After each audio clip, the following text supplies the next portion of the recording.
का हार था, आज तेरे गले में जूतों का हार है। तो अयास क्या जवाब देता, सुनिए। अयास की बात, इंसान को मुसीबत आती है, शिकवा शिकायत करना शुरू कर देता है। अयास कहता है, वो दिन जिस दिन मुझे फूलों का हार पहनाया गया था, वो दिन वो तो इस्तु मंतशा का ज़हूर था, और ये दिन जो जूतों का हार पहनाया गया है, वो तो जिल्लु मंतशा की जलवागरी है। यानी उस दिन जो इज्जत मिली थी, वो भी खुदा की तरफ से मिली थी। इस दिन जो रुसवाई मिल रही है, इस दिन जो जिल्लत मिल रही है, ये भी खुदा की तरफ से है। ना वो अपना था, ना ये अपना है। राजी है हम उसी में जिसमें तेरी रजा है, राजी है हम उसी में जिसमें तेरी रजा है। हज़रत और अयास सुल्तान महमूद गजनी ने एक मर्तबा कड़वा फल खाने को दिया। जैसे सुल्तान अयास उस कड़वे फल को बड़े मजे के साथ खाने लगा, तो लोगों ने कहा, अयास तू दीवाना तो नहीं हो गया, तू पागल तो नहीं हो गया, तुझे कड़वे और मीठे फल की तमीज नहीं है? तो अयास ने उस वक्त तक कहा था, हाँ मुझे मालूम है ये फल कड़वा है, लेकिन मुझे ये भी मालूम है उस हाथ से आया है जिस हाथ से कई मर्तबा मिठाइयाँ आई हैं, कई मर्तबा मिठाइयाँ आई है। आज कड़वा फल आ गया है, तो क्या मैं उसको नहीं खाऊंगा? पहले जो मीठा फल उसी हाथ से आता रहा, मैं उसको खाता रहा, आज कड़वा फल दे दिया, मैं मुंह मोड़ने वाला नहीं। तो मेरा कहने का मतलब और मंशा ये है, इंसान को जितनी भी खुशी मिलती है, उस वक्त समझिए खुदा की तरफ से मिठाई आती है, तो इंसान उस वक्त खुश होता है और कहता है अल्लाह का शुक्र है, अल्लाह ताला ने हमको इज्जत से नवाजा। लेकिन ये इंसान की आदत है, जब उसको तकलीफ मिलना शुरू होती है तो इंसान चीखने और चिल्लाने लगता है, जिसके बारे में उसको कुछ सवाब नहीं मिलता है। अरे आप कितना चीख लीजिए, चिल्ला लीजिए, कसम खुदा की। एक मर्तबा हमारे नबी सल्लल्लाहु ताला अलैहि वसल्लम ने फरमाया, सहाबाए किराम की जमात से, ऐ सहाबियों सुनो, पूरी दुनिया मिलकर तुमको इज्जत देना चाहे नहीं दे सकती, पूरी दुनिया मिलकर तुमको दौलत देना चाहे नहीं दे सकती, मगर वही जो किस्मत में लिख दिया है, जो किस्मत में लिख दिया है उतनी ही दौलत मिलकर रहेगी। और हमारे नबी ने फरमाया, पूरी दुनिया मिलकर तुझे गिराना चाहे नहीं गिरा पाएगी, मगर वही जो किस्मत। सही बोले सुभान अल्लाह, सुभान अल्लाह। तो हमको लोगों से क्यों डरना? अरे हमको तो डरना उसी से है जिसके हाथ में इज्जत है, जिसके हाथ में जिल्लत है, लोगों से कुछ नहीं होने वाला। सब्र शुक्र से अफजल है, और साबिर शाकिर से आला चंद वजह से है। एक ये शुक्र की जज़ा, शुक्र का बदला ज़्यादती नियामत। रब फरमाता है, ला इन शकरतुम ला अज़ीदन्नकुम, और सब्र की जज़ा अल्लाह ताला, जाहिर है जितना कामों में फर्क होगा उतना सवाबों में फर्क होगा। तो हम लोगों को चाहिए, और दूसरी वजह यह है कि साबिर शाकिर की राह, दूसरी वजह यह है शाकिर अल्लाह की बारगाह में, शाकिर अल्लाह की राह में माल खर्च करता है, और साबिर अल्लाह की राह में जान खर्च करता है। तो रब फरमाता है, लन तनालु बिर्रा हत्ता तुनफिकु मिम्मा तुहिब्बून, तुम में से कोई भी उस वक्त तक, आयत करीमा का मफ़हूम, उस वक्त तक भलाई को ना पा सकोगे जब तक कि अपनी प्यारी चीज खर्च ना कर दो। प्यारी चीज खर्च किए बगैर भलाई को ना पा सकोगे। तो गिरोह अंबिया में शाकिरीन से ज्यादा साबिरीन है। देखो सिवाय सुलेमान यूसुफ और दाऊद अलैहिस्सलाम के तमाम पैगंबरों ने मिस्कीनियत इख्तियार फरमाई। खुद हमारे नबी सल्लल्लाहु ताला अलैहि वसल्लम रब की बारगाह में दुआ करते हैं, ऐ मेरे परवरदिगार आलम, ऐ मेरे अल्लाह, मेरी जिंदगी, मेरी वफात, मेरा हश्र मसाकीन में हो। और फिर उसके बाद हजरत सुलेमान अलैहिस्सलाम को बादशाहत मिलती है।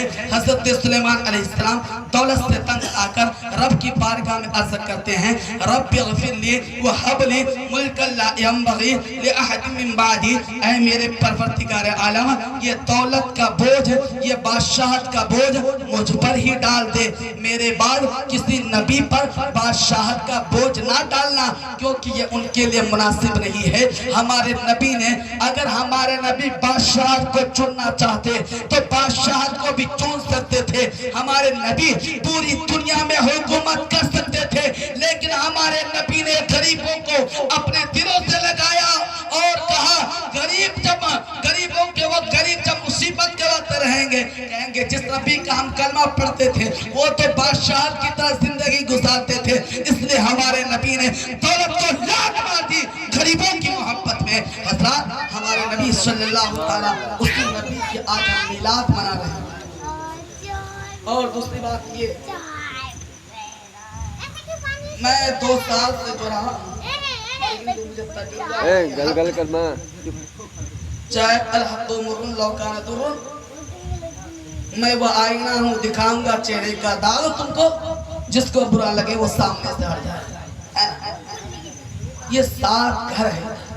हज़रत, हकीकत बात में कहता हूँ, जब से मैं यहाँ पे रहा हूँ 2 साल से, मैं कोई बड़ाई नहीं कर रहा हूँ, मैं ये सच कह रहा हूँ कि माशाअल्लाह, अगर ये 7 घर को एक तरफ रखा जाए, पूरे गोहर को एक तरफ तोड़ा जाए, तो ये 7 घर भारी पड़ जाए, पूरे गोहर वाले।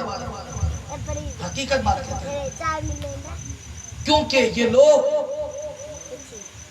अपने किसी भी चीज में पीछे नहीं, किसी भी चीज में पीछे। मैं कोई बड़ाई नहीं कर रहा हूँ, यह सही और सच बात है।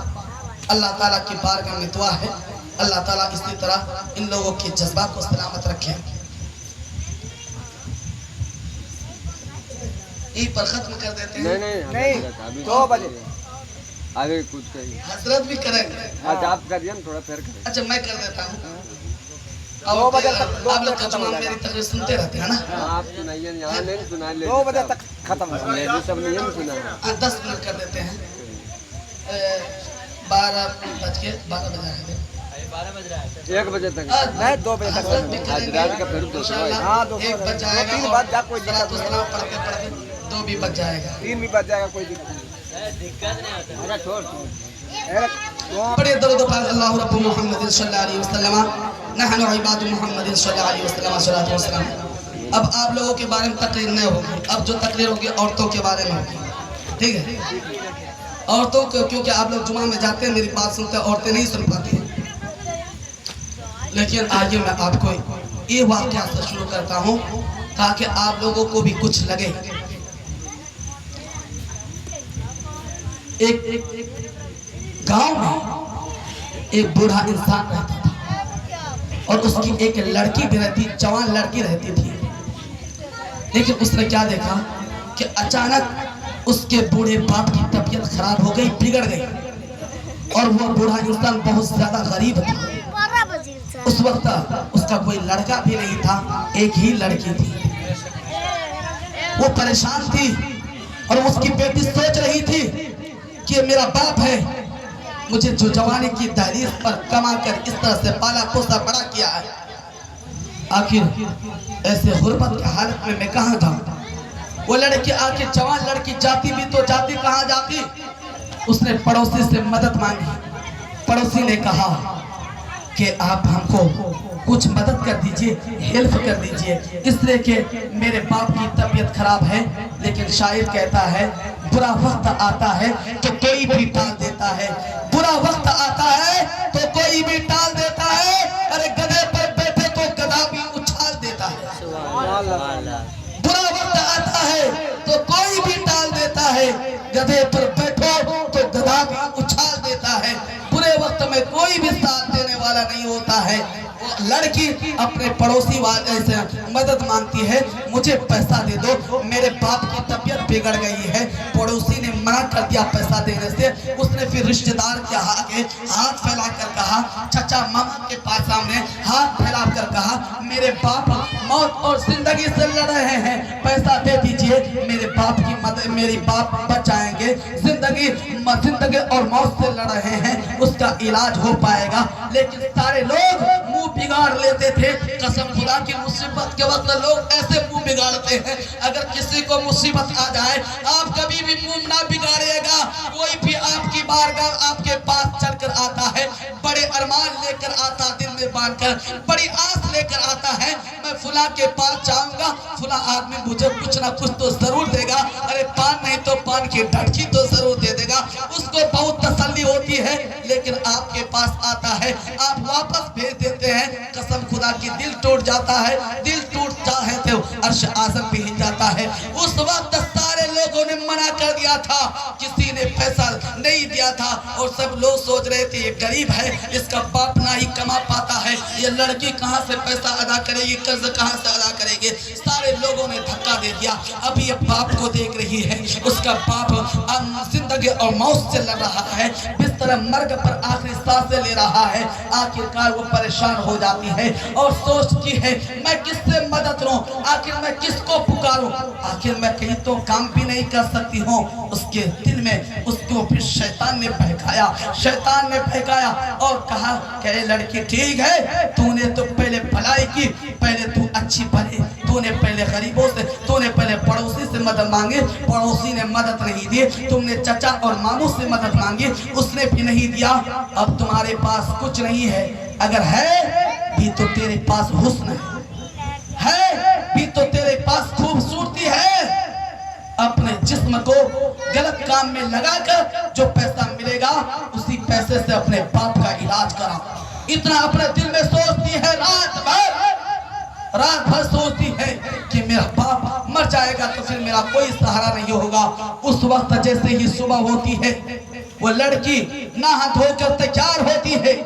नहा धोकर जैसे ही तैयार होती है, उसके सर पर दुपट्टा रहता था, दुपट्टे को उठाकर फेंक देती है। जब लोग गांव वालों ने फुटकार दिया, कहा दुपट्टे पर आग लगे, जहां अब काम आने वाला है तो मेरा हुस्न ही काम आने वाला है। फौरन वो अपने बालों को हवा में लहराती है और वहां पर चली जाती है जहां पर गलत औरतें रहा करती है, वहां चली जाती है। वहां जाने के बाद वो सोचती है लड़के को मैं माइल करूंगी, लड़का जो मेरे पास आएगा उससे जो पैसा मिलेगा मैं अपने बाप का इलाज कराऊंगी। अल्लाह अकबर। सुबह निकलती है, जाने के बाद जैसे ही सूरज निकलता है, वहां पहुंचने के बाद यहाँ तक के लड़कों को माइल करना शुरू कर देती है, लेकिन कोई लड़का उसकी तरफ नजर उठाकर नहीं देखता है। जब सूरज डूबने के करीब हो गया, जब सूरज डूबने के करीब हो गया, वो पूरे दिन लड़के को माइल करती रही, लेकिन कोई लड़का भी उसकी तरफ आंख उठाकर नहीं देखा।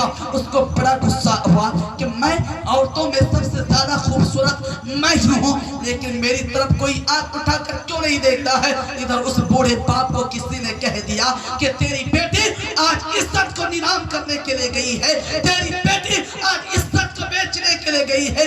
इतना सुनता है बूढ़ा बाप, वो अपने बिस्तर पर तड़पना शुरू कर देता है, लेकिन उधर कोई लड़का भी उसकी तरफ आंख उठाकर नहीं देखता है। जैसे ही मायूस होकर वो परेशान थी, मैं इतने खूबसूरत हूँ, मेरी तरफ कोई लड़का आंख उठाकर क्यों नहीं देखा। वो सीधे घर आई। आने के बाद उसको इससे पहले अपने हुस्न पर बहुत नाज था, इससे पहले उसको अपनी खूबसूरती पर बहुत नाज था। जैसे ही घर आए तो उसके बाद बूढ़े बाप ने कहा बेटी मैंने सुना है तुम अपनी इज्जत को बेकार करने के लिए गई थी, क्या ये सच है। वो कहने लगी ये बात तो सच है, लेकिन मैं परेशान का परेशान हूँ। का क्यों परेशान हो बेटी। का अब्बा जान मेरी खूबसूरती में कोई कमी है क्या। का नहीं बेटी तेरी खूबसूरती में कोई कमी तो नहीं है। अब्बा जान मैं इस तरह इसलिए परेशान हूँ कि पूरे दिन मैं गलत थोड़ी देर के लिए बनी थी, लेकिन पूरे दिन मैं लड़के को अपनी तरफ बुलाती रही, लेकिन कसम खुदा की कोई लड़का मेरी तरफ आंख उठाकर नहीं देखा, कोई लड़का आंख उठाकर नहीं देखा। उस वक्त बाप मुस्कुराता है। आप लोग भी सुनिएगा, आप लोग भी सुनिएगा, जरा आप लोगों के लिए भी है। उस वक्त बाप मुस्कुराता है और कहता बेटी ये कमाल तेरा नहीं, ये कमाल मेरा है। बेटी ये कमाल तेरा नहीं है, ये कमाल मेरा है का क्या कमाल। अब्बा जान क्या लोग आपसे डरते हैं? अरे आप पैसे वाले होते तो शायद डरते लोग, लड़के लोग डरते कि ये पैसे वाले की बेटी है, इसकी तरफ आंख उठा कर ना देखो। अगर आप पैसे वाले होते तो लड़के लोग डरते। देखो ना आपके पास पैसा है ना रुपया है, का किसी के अंदर इतनी हिम्मत कहां से आ जाएगी जो मेरी बेटी की तरफ आंख उठा कर देख दे। अपने बाप के तेवर को देखती है तो उसकी बेटी गुफ्तगू करना शुरू कर देती है। आपके पास ना दौलत है, ना रुपया है, ना कुछ जमीन है, ना जायदाद है, आपसे कौन डरेगा? कौन लड़का डरेगा या कौन इंसान डरेगा जो आपकी बेटी की तरफ देखेगा? कहा कि बेटी ये बात नहीं है। अब जरा सुनिएगा, बाप कहता, बूढ़ा बाप कहता, बेटी ये बात नहीं है, बात ये है। सुनिएगा, बूढ़ा बाप कहता, बात ये है कि मैं बचपन से लेकर अब तक, जब से मैं बालिग हुआ हूं, उस वक्त से लेकर अब तक मैंने किसी की